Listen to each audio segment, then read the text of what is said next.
Okay, seems as if my YouTube is on, so I can begin. All right, now before I start today's lecture, I want to first apologize concerning what's been going on with the testing center, because I just found out today that there will be, and I'm sure some of you found out as well, that at least for this semester, they will not be proctoring any paper exams, all right, or paper tests. So I didn't know about that until today. So I've decided, and some of you may have seen the announcement that I posted today, this morning. Let me just go to it here. That from now on, for the rest of the semester, basically you'll be getting take-home tests, all right? That's the best that I can do under the circumstances right now. Now, make sure that you follow the following instructions that you see on the screen here. Very important, all right? So I want to go through them so that we're all on the same page as far as what I should be receiving from you guys in terms of the test. The first one is that the test must be completed by hand in either blue or black ink, all right? The test must be scanned, saved, and submitted as a PDF document, right? So we're not talking about JPEG or PNG or Word, right? It must be PDF. The third instruction is that you have to make sure that the scanned documents is clear and legible. And the fourth one, and this is also very important, make sure that you write your name on each page of your test, all right? So please follow these instructions whenever you're putting your, when you're completing your test and you're ready to upload it into Canvas, all right? Very important, because in the past I've had issues, and those issues are related to what I have been describing in these instructions right here. Okay, so, another thing too is that I've posted the test online. So if you go under files and there's a folder which is labeled test right here. And this is test number 1, fall 21. The others are not visible to you, just this one. So you click on that and the test is there. And that test is due, if I'm not mistaken, let me go to assignments here. It's due next week, Wednesday. Let me just check and make sure I've, okay, due October 6th, which is next Wednesday, all right? So make sure you complete it by then and submit it online so that you can receive full credit for that test, all right? Are there any questions concerning the test? Any questions? Any questions? Okay, so let's move on now to a discussion of Dalton's law. We're still in chapter 13, and Dalton's law deals with a situation where we have a mixture of gases, all right? So in all the examples that we have looked at so far, we were just dealing with one gas. Oh, somebody has a question. Do we need to cancel? Okay, so Taryn Stepinski is asking, do we need to cancel the appointment we made? I would say yes, do that, because I guess that's the right thing to do. Just let them know that you won't be able, the test won't be given in a testing center, so therefore you won't need to keep the appointment, all right? So yes, I would suggest that you cancel the appointment. Okay, so let's talk about Dalton's law of partial pressures, which deals with, as I said before, a mixture of gases.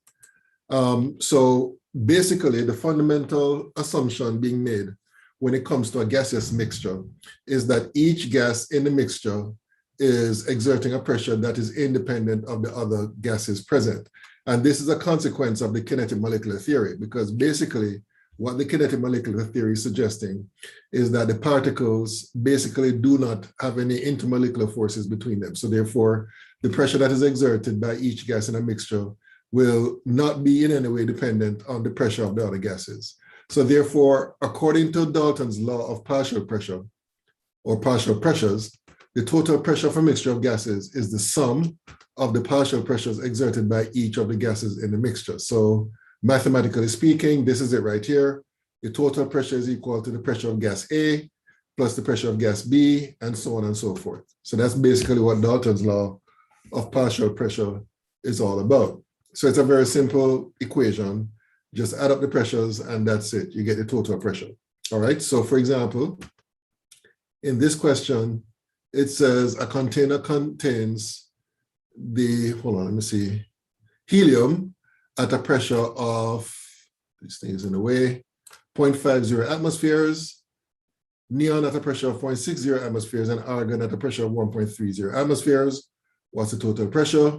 Well, that is very simple. Let me just get this out of the way. I'm sorry. Okay. So the answer is very simple. We simply add up all these pressures together. So the total pressure will be equal to the pressure of the helium plus the pressure of the neon plus the partial pressure of the argon. And you just plug the numbers in. And according to my calculation here, the answer becomes 2.4 atmospheres. So that's basically what Dalton's law of partial pressure is all about. You simply add up the pressures of all the gases in the mixture, and that gives you the total pressure. All right. Okay, so let's talk about applying that to this situation here. Now, there are some gases that, when produced in a lab, a very convenient way of collecting this gas is that we collect it over water. Now, this will not work for all gases. In particular, it will not work for gases that are soluble in water. So a gas like hydrogen chloride, in fact, let me write down some examples of gases that will not, cannot be collected this way. So I'm talking like gases like hydrogen chloride, HCl gas, or ammonia, NH3 gas.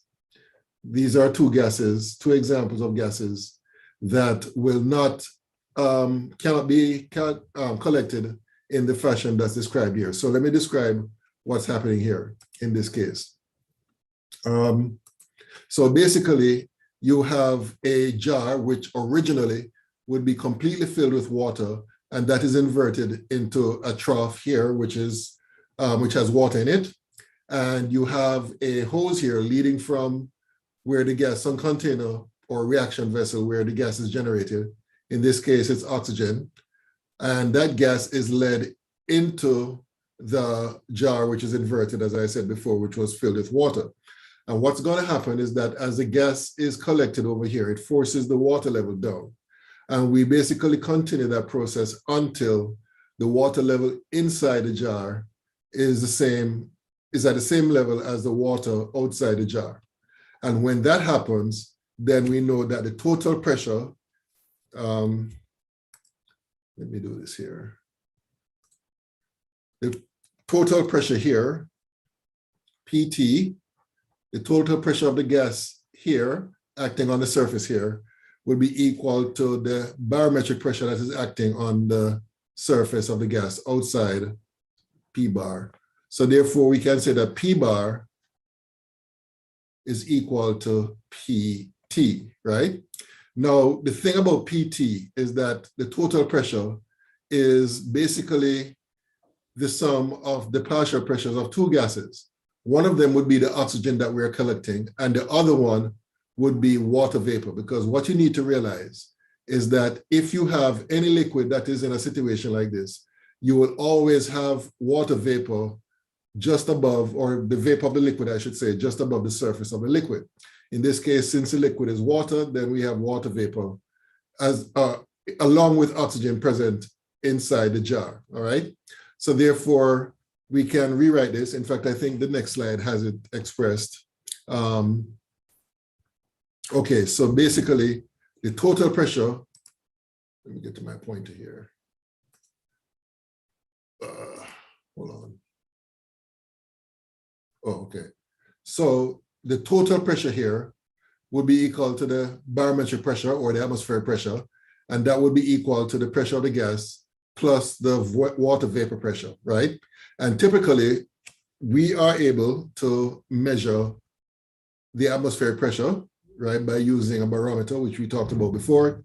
And the water vapor pressure can be determined because there are tables that are provided, which basically gives you the vapor pressure of water at various temperatures. So if you know this, And if you know this, then you can easily calculate the pressure of the gas by subtracting the vapor pressure water, or the water vapor pressure, I should say, from the atmospheric pressure.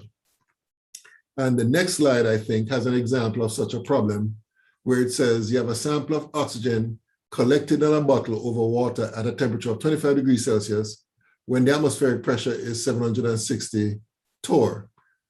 What is the partial pressure of oxygen? So basically, oh, and by the way, some additional information given here.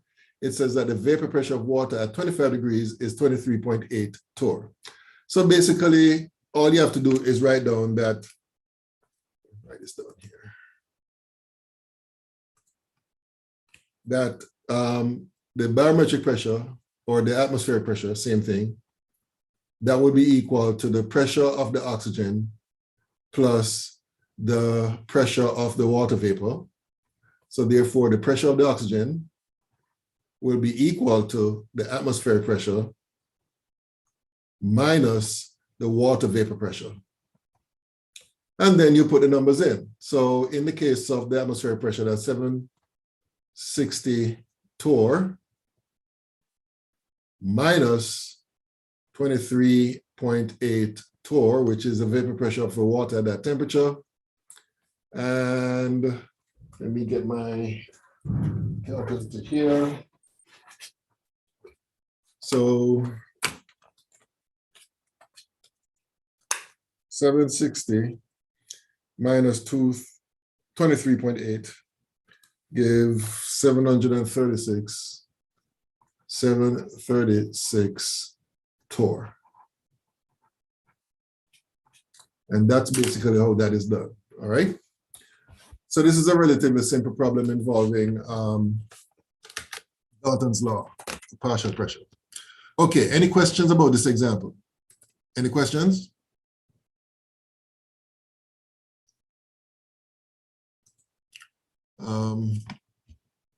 Okay, there's no questions in the chat. So,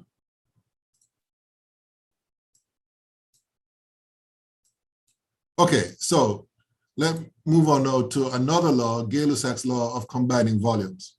And basically what this law has to do with is a situation where you have a gaseous reaction, a reaction which involves gases, right?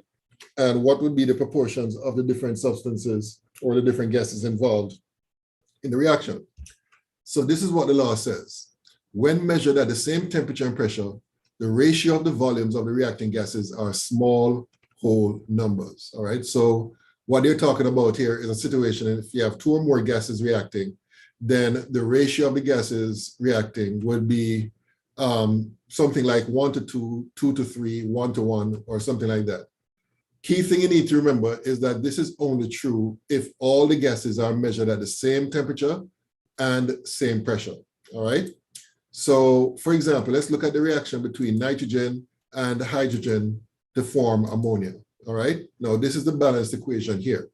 And we already know what the coefficients represent in this balanced equation. One way of looking at this is that 1 mole of nitrogen will react with 3 moles of hydrogen to form 2 moles of ammonia, right? That information is obtained by simply looking at the coefficients of each of the substances involved in the reaction. What Gay-Lussac's law is saying is that these numbers can also represent the relative volumes of the different gases involved in this reaction, provided that these gases are measured at the same temperature and pressure. So therefore, we can also say that 1 volume unit of nitrogen, based on this equation, will react with 3 volume units of hydrogen to form 2 volume units of ammonia, all right? And it doesn't matter what the volume units are. They could be liters, they could be centimeter cubes, it could be gallons, it doesn't matter, right? So we can basically get the volume ratios of any 2 of the substances involved in this reaction. So for example, the volume ratio between the hydrogen and the nitrogen will be 3 to 1 based on the coefficients in the balanced equation.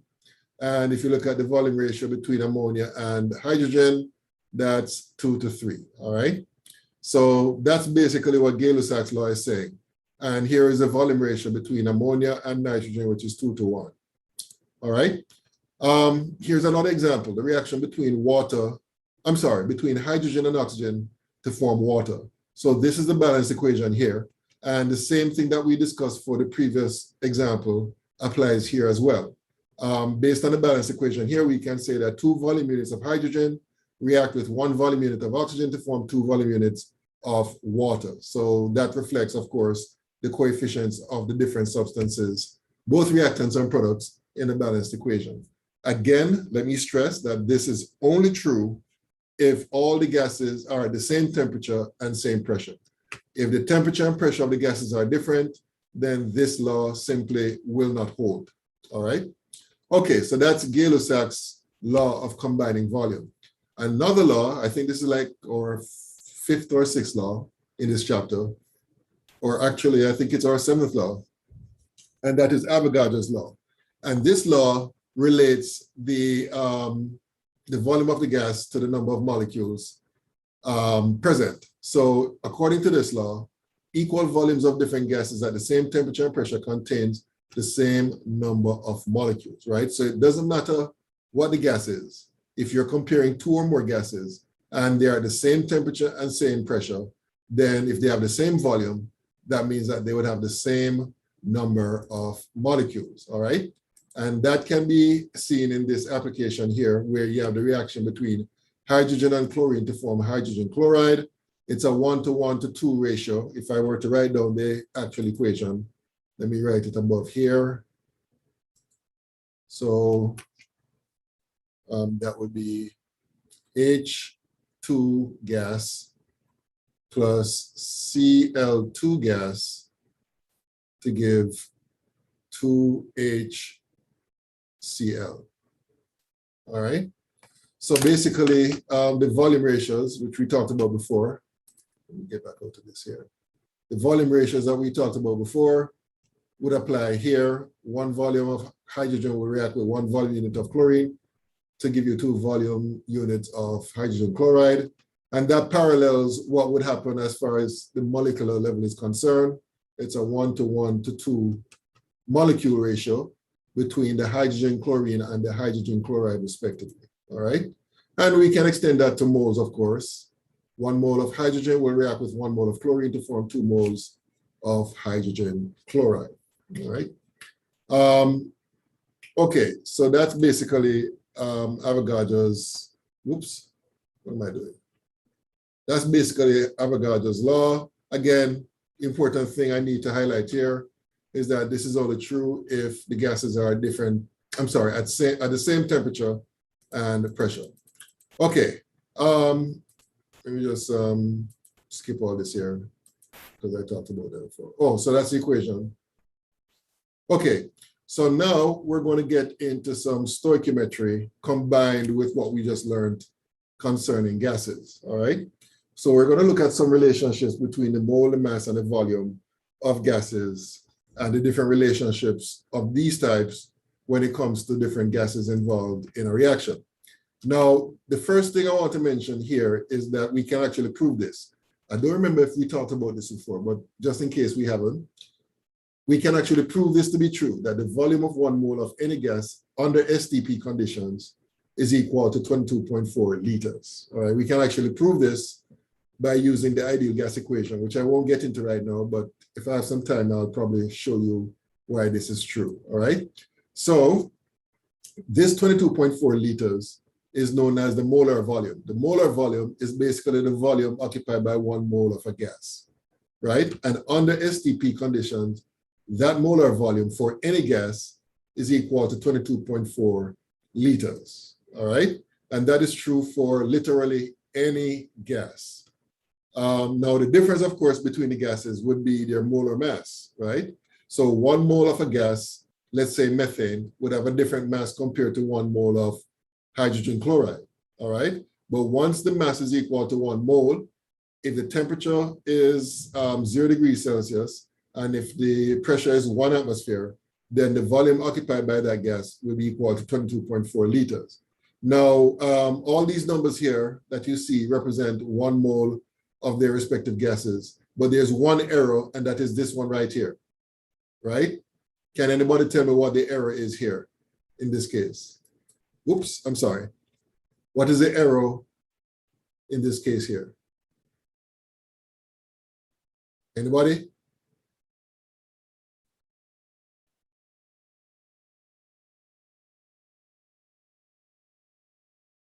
You can say it or put it in the chat. What is the error with this 16.0 grams of oxygen here?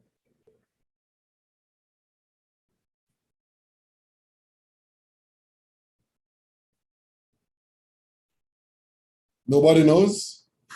It should be fairly easy, fairly simple.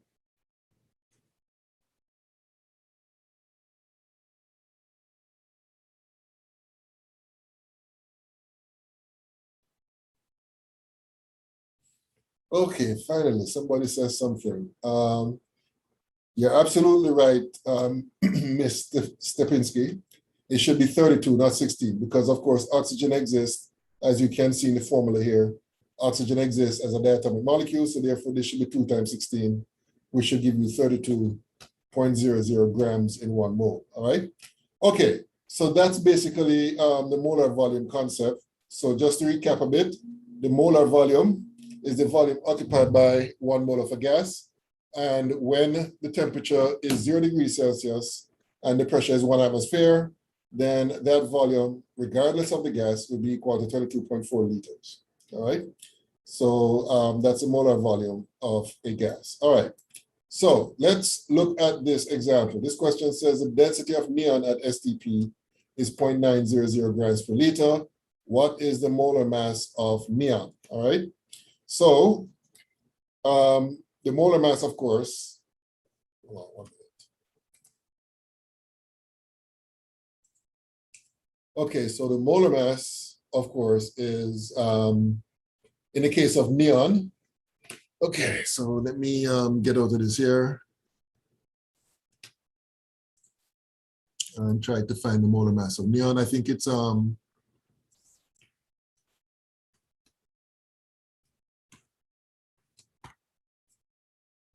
point something, but I want to use the exact number.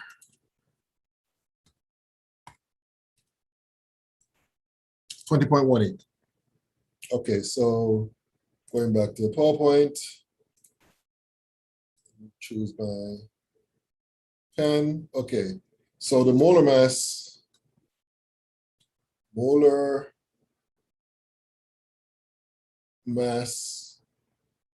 of neon is 20.18 grams per mole, all right?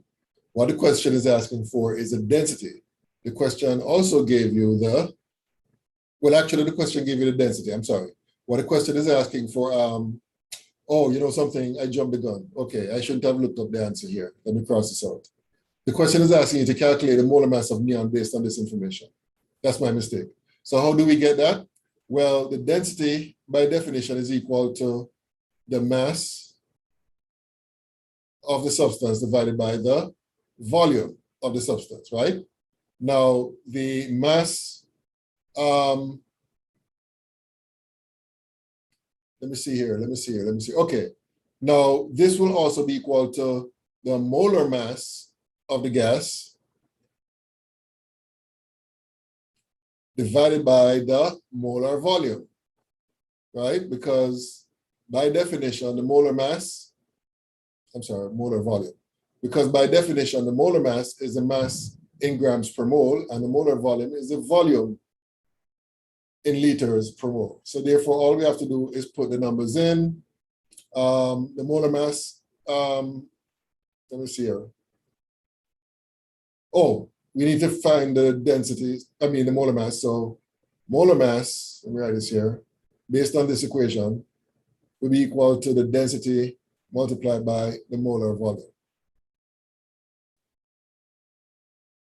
So all we have to do is multiply the density, which is, 0.900 gram per liter multiplied by the molar volume,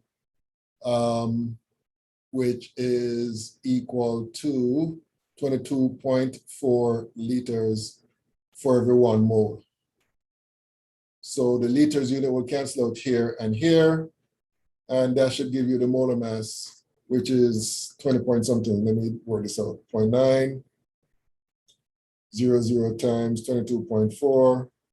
So that will give you, according to the calculation here, 20.16. And the units, of course, will be grams over mole. And that's basically how that is done. All right. Okay, any questions about this particular example? Any questions? Any questions? Okay, so let's say some more things about the density of gases. So we know the definition of density already. It is, by definition, the mass of a substance divided by the volume. And this is certainly true for gases. Now, the thing about expressing the density of gases is that we typically express the volume in liters, right, for gases. And that's because gases are very less dense compared to solids and liquids. They tend to occupy a larger volume for the same amount in terms of mass. So therefore, it's more convenient to express the volume in liters as opposed to in, let's say, centimeters cubed or milliliters, all right? So therefore, if the units of mass is grams and the unit of volume is liters, then the unit of density would be grams per liter. And one thing you need to remember about gases is that the volume is very highly dependent on the current temperature and pressure, right? Minor changes, relatively speaking, in temperature or pressure can have some dramatic influence on the volume of a gas, and therefore, as a result, can also affect the density. So here is a question dealing with density. Question says, molar mass of SO2 is 64.07 grams per mole. Calculate the density of SO2. So in this case here, the way I would go about solving this problem is I'll write down the formula for density, which is equal to mass over volume. And then I would put the molar mass here, 64.07 grams per mole, divided by the molar volume. And we know what the molar volume is because we're talking about STP conditions here. So the molar volume would be 22.4 liters per mole, right? And the mole units will cancel out here and here. So according to my calculation, which I'm about to do, 64.07 divided by 22.4, according to my calculation, this works out to be equal to 2.86 grams per liter, all right? So that's basically how this problem is done. All right, so what next? Okay, so now we get to a discussion of what is called the ideal gas law. The ideal gas law is basically the equation which ties together the different properties or functions that affect gases in terms of their behavior, right? And this is basically the ideal gas law. It's the pressure, which is measured in atmospheres, times the volume, which is measured in liters, is equal to N, which is, of course, expressed in moles, times the temperature, which is expressed in Kelvin. So once those units are in these numbers right here, right, then that leaves us with R, which is a constant, which doesn't change. And the units of R, and by the way, the name given to R is the ideal gas constant, and the units of R is what you see here. Liters atmospheres over mole Kelvin. And the value here is 0.0821 liters atmospheres per mole Kelvin, all right? So as you can see, this is a combination of units associated with R. And of course, that is based on the units that are used for these different terms. Liters for pressure, atmospheres for pressure, liters for volume, moles for N, and Kelvin for temperature, all right? So basically, if you know any four of these terms, you can easily calculate the fifth one. And usually those are the kind of problems that you'll encounter which utilizes this equation, all right? So here is an example of a question which deals with, or which utilizes this equation. So the question says, you have a balloon filled with 5.00 moles of helium, and at a temperature of 25 degrees Celsius, the atmospheric pressure is 750 torr, what is the balloon's volume? So we're going to start off with, let me go back to my pen. So we're going to start off with PV is equal to nRT. All right, that's the equation. What the question is asking for is V. All right. So based on your knowledge of algebra, of course, you should know how to isolate V. All you have to do is divide both sides by P. So the P will cancel out here and here. So you'll be left with V is equal to nRT over P. And then all you have to do from here is plug the numbers in. So you have to read the question carefully to identify the different terms. So the N here is the 5.00 moles times R, which is 0.0821 liters, atmospheres over mole Kelvin, multiplied by the volume. Well, actually multiplied by the temperature, my bad. Now the temperature here is 25 degrees. This has to be converted to Kelvin, which means you have to add 273 here. So that gives you 298 Kelvin, all right? So therefore, we multiply by 298 Kelvin here, and then we divide all of that by the pressure. Now, please note that the pressure is given in torr. And if you remember, we said that the pressure, if you're going to use this equation with this R value here, then the pressure has to be expressed in atmospheres. So what I'm going to do is write down the 750 torr here, and then I'll multiply that by 1 atmosphere over 760 torr. All right. Now, please note, and I think I made this point before when I was working with the other gas laws, please note that when I'm setting this up, I include the units as a part of the whole setup. And that's important. And that's something I expect from you guys when you're doing problems like these, because this shows you which units will cancel out and which will not. So for example, the mole units will cancel out here and here. The Kelvin units will cancel out here and here. The atmosphere units will cancel out here and here. And the torr units will cancel out here and here. And then all you have to do is do, oh, and by the way, the only unit remaining would be the liter unit, all right?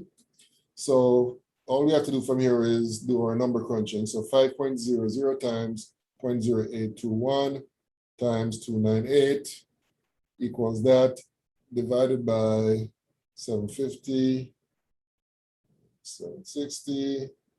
Okay, so according to my calculations, and you can check to make sure I'm doing the right thing, but according to my calculation, this works out to be equal to 124 liters, all right?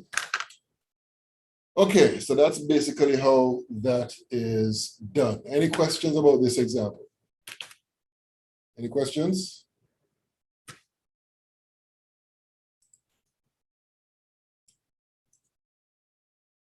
Okay, so let's talk about one of the important equations that can be derived from the, hold on 1 minute, let me check something here.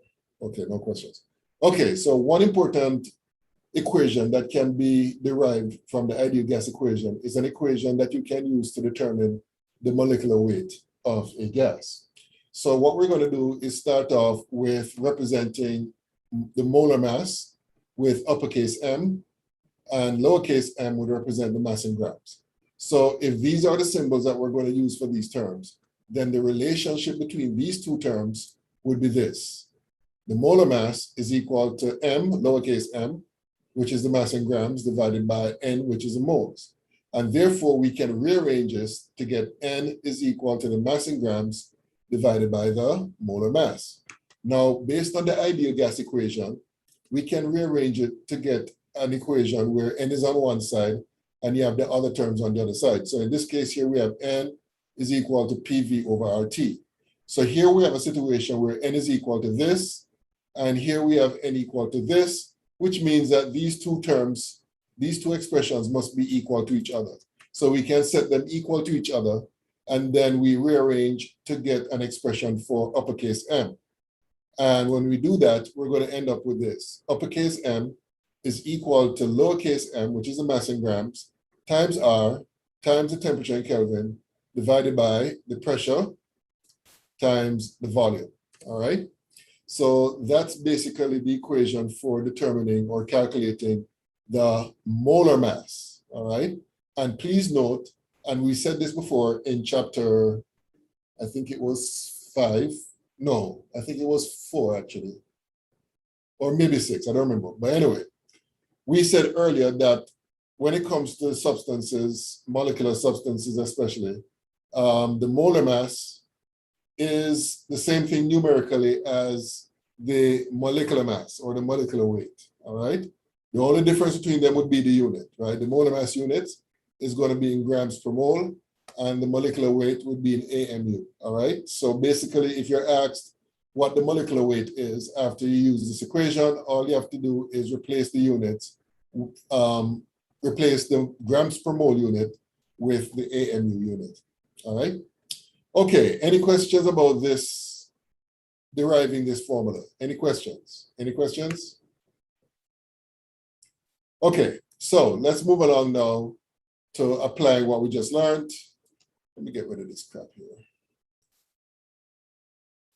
Okay, so this question says, calculate the molar mass of an unknown gas, and it gives you the mass, 0.020 grams, occupies 250 mils at a temperature of 305 Kelvin and a pressure of 0.045 atmospheres. So let me get my pen function here. So the equation we're going to use is the one I just showed you. Uppercase M is equal to lowercase m times RT over PV, all right? So we put the numbers in.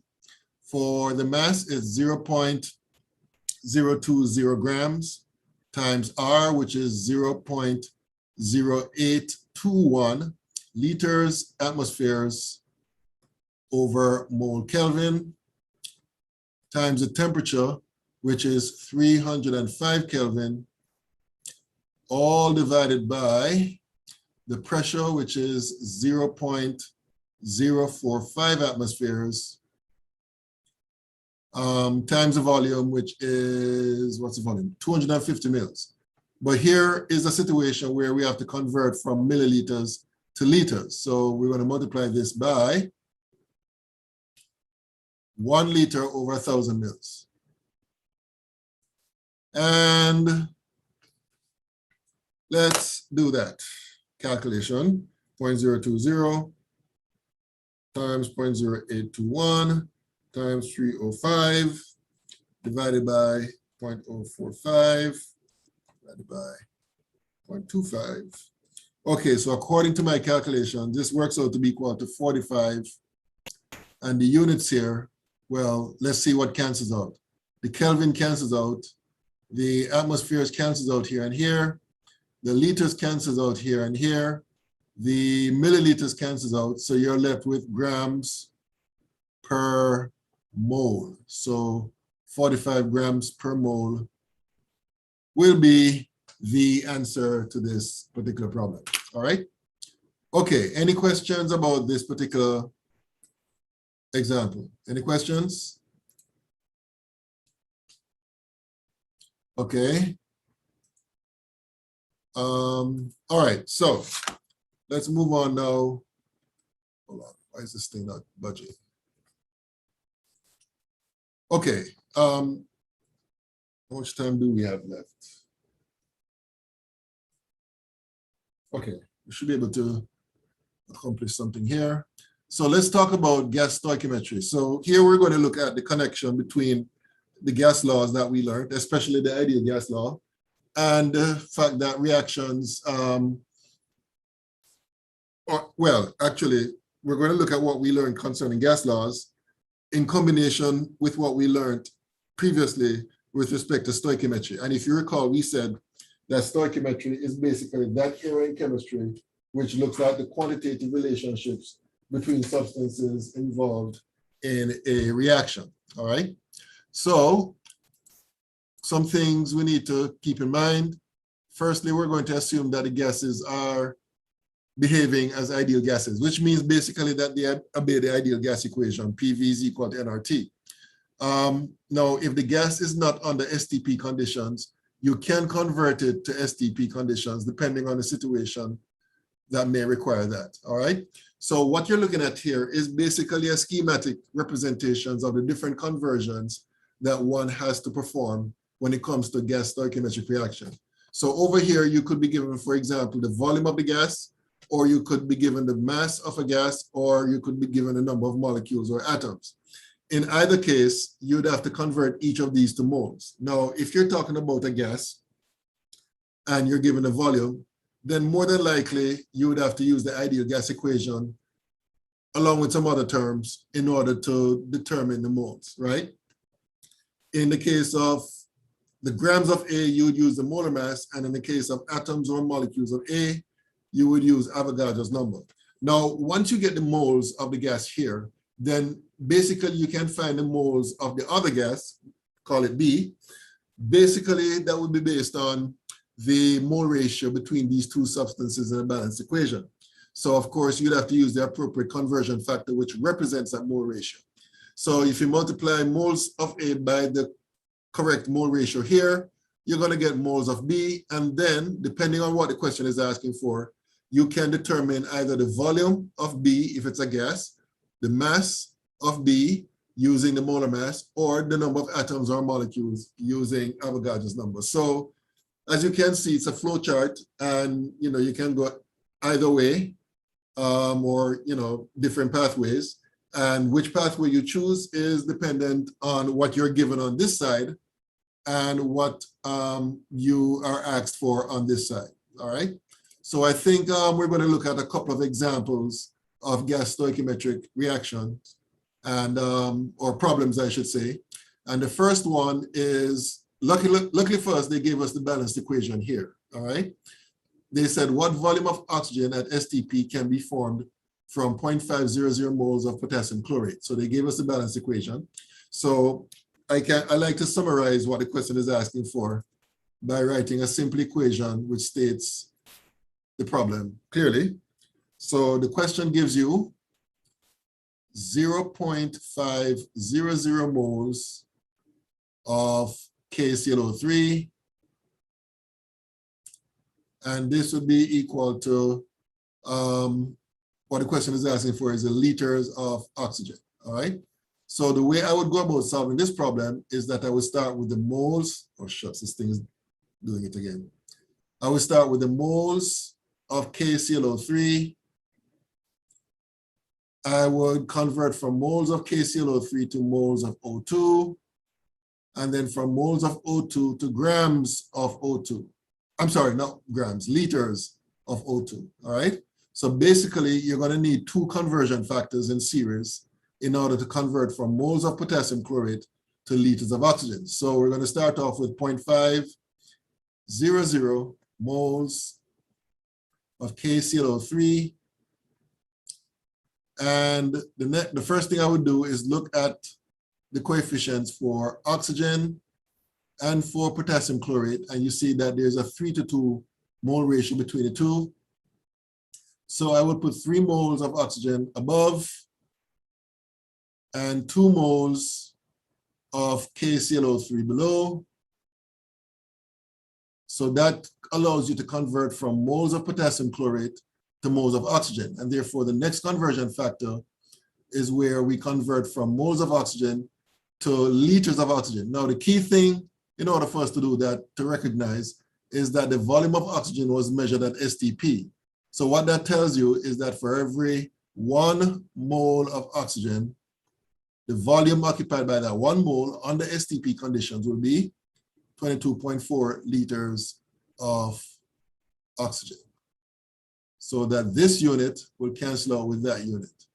And then all you have to do is use your calculator to crunch these numbers. Times 3 divided by 2 times 22.4. So the answer I got when rounded out to 3 sig figs is equal to 16.8 liters of oxygen. And that's basically how you would do this particular problem. All right. Okay. Any questions about this example? Any questions? Any questions? Okay. So let's move on now to, okay, why is this thing not moving? Let me go back to here. Okay, so let's look at another example here. And in this case, they're talking about a reaction where aluminum is reacting with hydrochloric acid, produces hydrogen, and it tells you that, let me see here. Okay, so it tells you the mass of the aluminum. It tells you the temperature and the pressure of the hydrogen, and the question is asking for the volume of the hydrogen. Now, the first thing you need to do whenever you're doing any stoichiometric equation is to write down a balanced equation. So you have to look at the question and try to figure out what are the reactants and what are the products of this reaction. So my question to you is this: based on the information provided, what substances would be the reactants and what are their formulas? Anybody? Let me get this out of the way. Okay. So what are the formulas for the reactants? Let's start off with that. Anybody can tell me what the formula for the reactants are?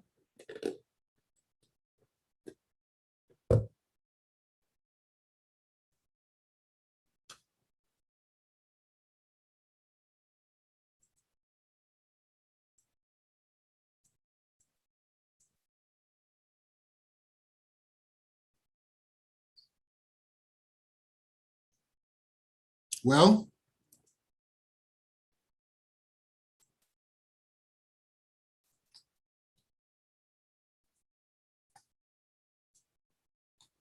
aluminum and HCl, that is correct. So let me write that down here. Al, whoops, why is this not writing? Okay. Al plus HCl. Okay, so this begs the question, what are the products of this reaction?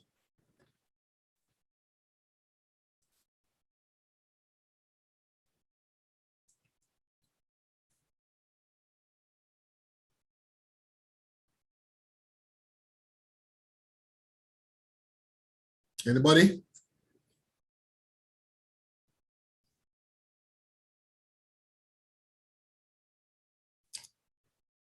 Correct again. So it would be aluminum chloride,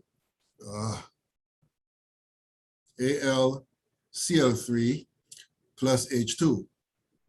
And then, of course, we have to balance this equation. So how would you go about balancing this equation? Anybody? Preferably somebody who is not Mr. Stepinski.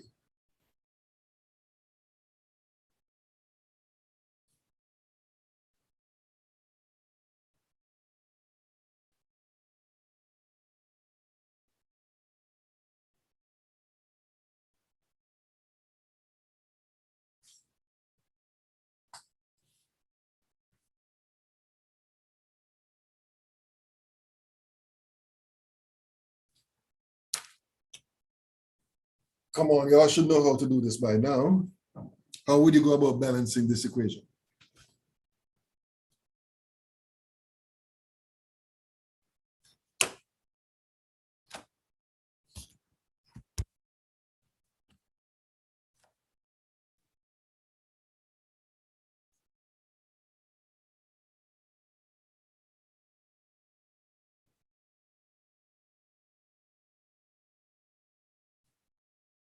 Well, come on.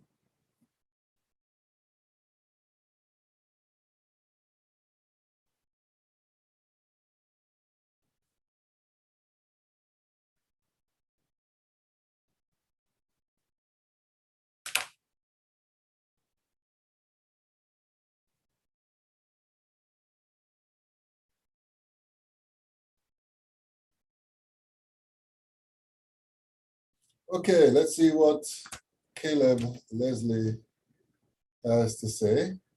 Okay, I would agree with that. So according to Caleb, let's see here. What did I do?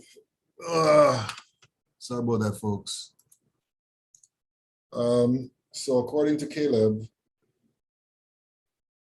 you put a 2 here, a 6 here, a 2 here, and a 3 here, and that would balance the equation, all right?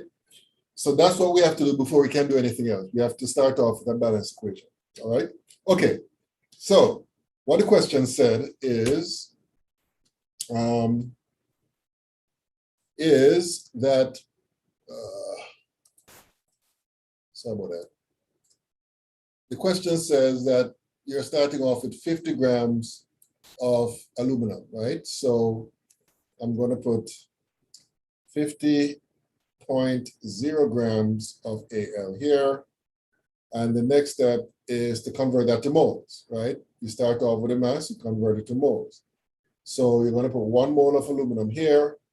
And if I remember correctly, the molar mass of aluminum is 26.98 grams. So I'm going to go with that. I'm fairly sure that's it. All right. But you can check and make sure that I'm doing the right thing here. Okay. So this unit will cancel out with this unit. So the next step is the mole ratio between the aluminum and the hydrogen. And as you can see from the coefficients, it's a 3:2 mole ratio. So you're going to put 3 moles of H2 above and 2 moles of aluminum below. Sorry about that, folks. Okay, so that this will cancel out with this. So once I get the moles of hydrogen, let me calculate what that gives. That's 50 divided by 26.98 times 3 divided by 2. Okay, so according to my calculations, this works out to be equal to 2.78. 2.78 moles of H2, all right? So what the question is asking for is a volume. And based on the ideal gas equation, the volume is equal to nRT over P. Now we know what N is because we just calculated it here. So let me put that first. 2.78 moles. Let me bring this up. And then I'm going to multiply by R, which is always 0.0821 liters atmospheres over mole Kelvin. And then I'm going to multiply by the temperature, which is 30 degrees. Now 30 degrees would be the same thing as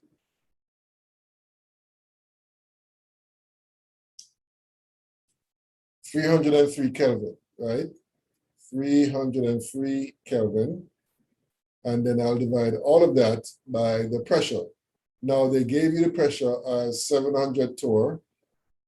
So that means that you'd have to convert that to atmospheres.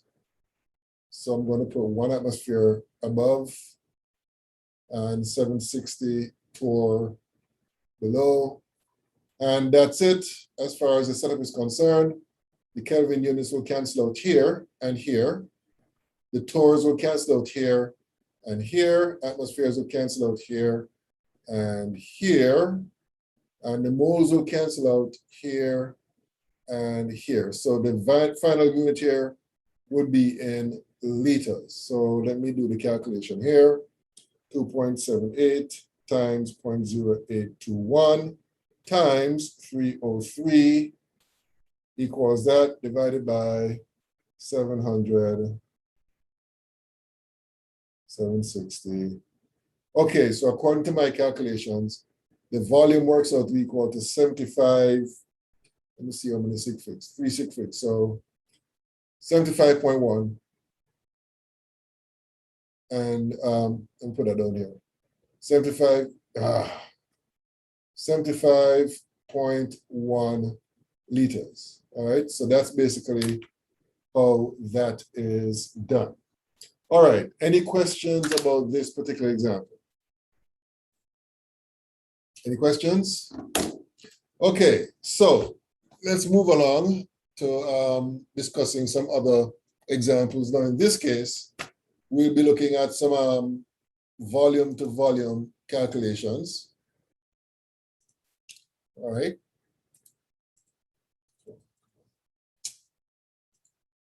Okay, so when it comes to volume relationships, it will be the same as the mole relationships, provided that the temperature and pressure of all the gases are the same.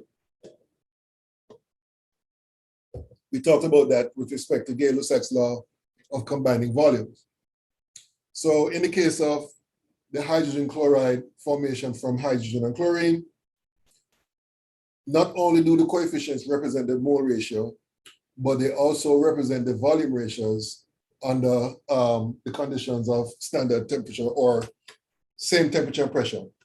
So if the temperature and pressure were STP conditions, let me go back to my pointer here. All right, so basically what that means is that 1 mole of hydrogen will occupy 22.4 liters of volume. The same will be true for 1 mole of chlorine.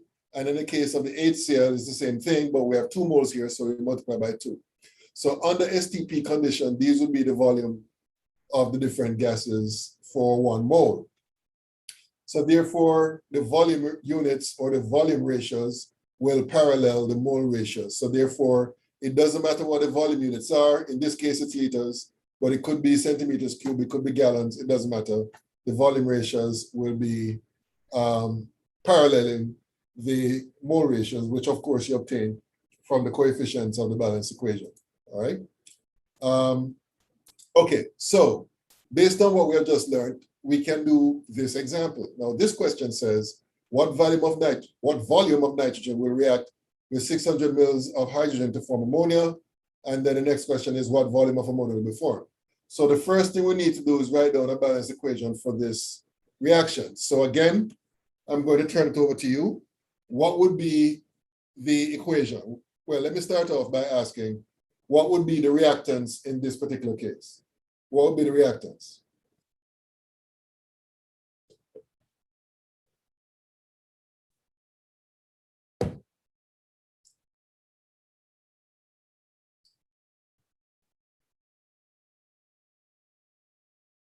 Well,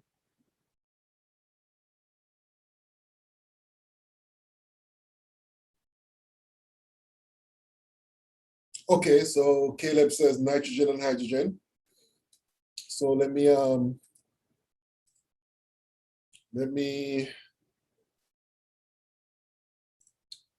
write that here.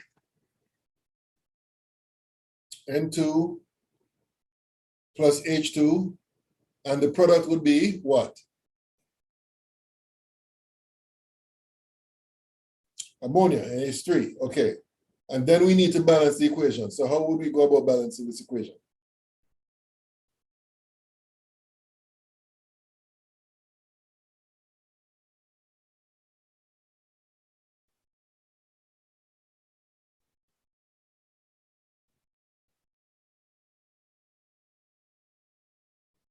Okay, so 1 to 3 to 2 ratio. I would agree with that. So you should put a 3 here and put a 2 here, and that would be the balance equation. Okay, so this question is asking, what volume of nitrogen will react with 600 mils of hydrogen to form ammonia, right? So basically, you're starting off with 600 mils of hydrogen, and the question is asking for the volume in liters, presumably of, well, not milliliters, I should say, of nitrogen, N2. All right. So basically, this is how we set it up. 600 mils. Oh, I hate when this happens. 600 mils multiplied by,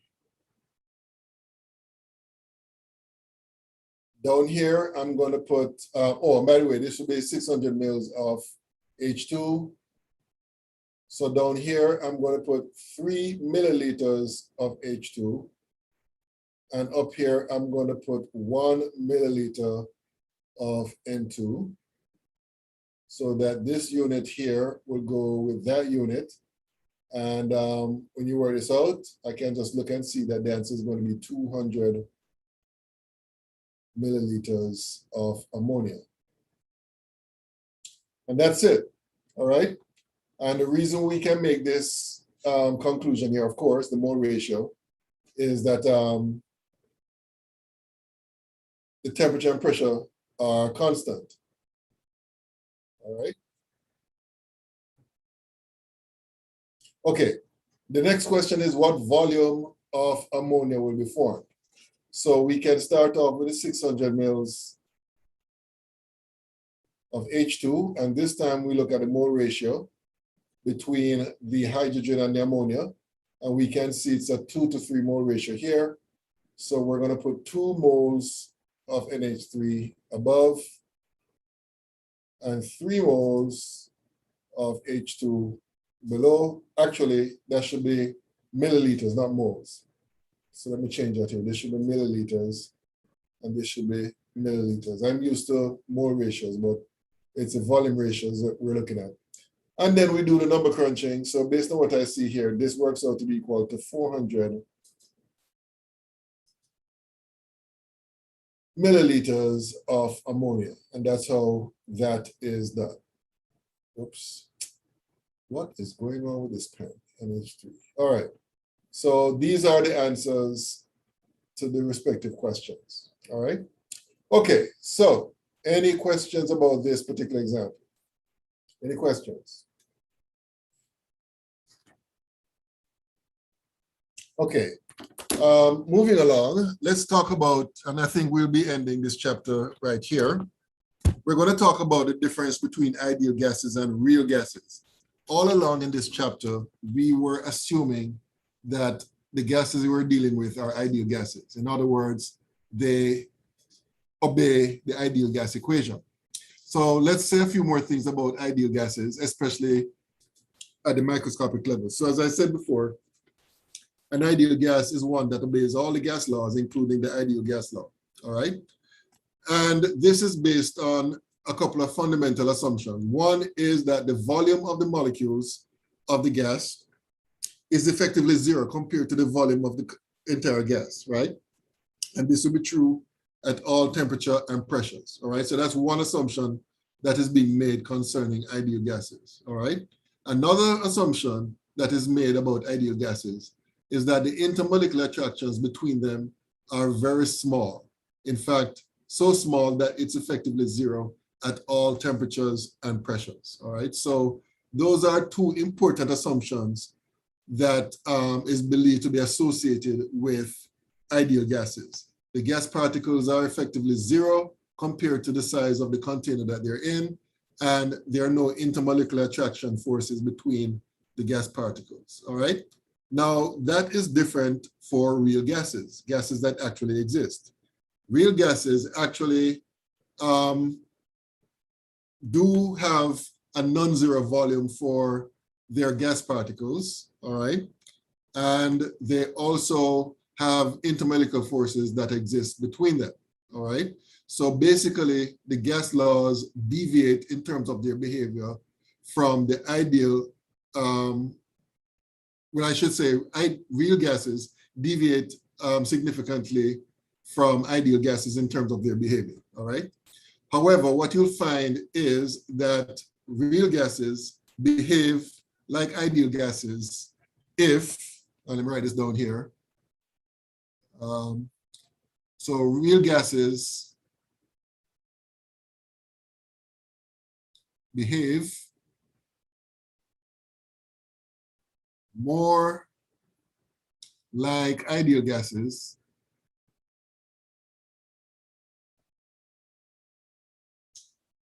under two conditions. When, one, the temperature is high,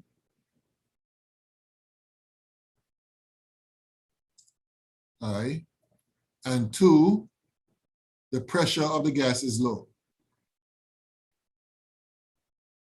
Okay, so basically what we're saying here is that even though real gases do not behave like ideal gases, what you'll find is that if you increase the temperature and if the pressure of the gas is low, then the real gas will behave more and more like ideal gases, all right? So that's basically the fundamental difference between real gases and ideal gases. Okay, so that's basically it for this chapter, which means that, okay, let me get onto this here. Okay, so what does that mean? That means that you have to do some assignment questions based on the rest of this chapter. So let me go here. Let me go to files. And let me see here. So assignments. Okay, so we are in chapter 13. Let me see here. Chapter 13. Okay. So these assignments here, and it's quite a few of them. So I'm going to give you some time. Let me see here. Make sure that there's no repeats. Okay, let me take this out. I think a couple of these are repeats. Take that out. Yeah, in fact, a good number of them are repeats. Let me take that out. Let me take this out.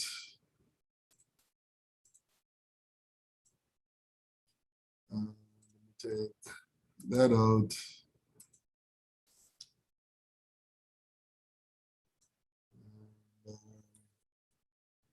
Let me take this out. Okay, looks like I repeated a whole lot of them, all of them, in fact. Let me take that out. Let me take this out. Let me take this out. Okay, so basically you have assignments 21 through 29. And what I'm going to do is give you until next week, Friday, to do all of these, all right? Since it's quite a bit. And again, just like you did before, you're going to scan it, save it as a PDF document, and upload it into Canvas, into the appropriate Canvas portals, all right? So make sure you complete those. I would say by next week, Friday, I'll collect them, all right? Or I'll start grading them. Okay, so that's basically all I have for you today, unless there are any questions that you guys may have. Any questions or problems, or in the time that we have left, we have 6 minutes left of class time. So are there any questions? Okay, so if there are no questions, that's it for today. So just to remind you that the test is posted online, make sure you do it. And the deadline for that is Wednesday of next week. And make sure you obey all the instructions I gave in the announcements concerning that, all right? Okay, so that's basically it for today. So I'll see you guys next. Okay, wait a minute. Today is what? Wednesday? I know Tuesday is faculty development day, so that won't affect us. Okay, so I'll see you guys on Monday, all right? Okay, take care. Have a good evening and a good weekend.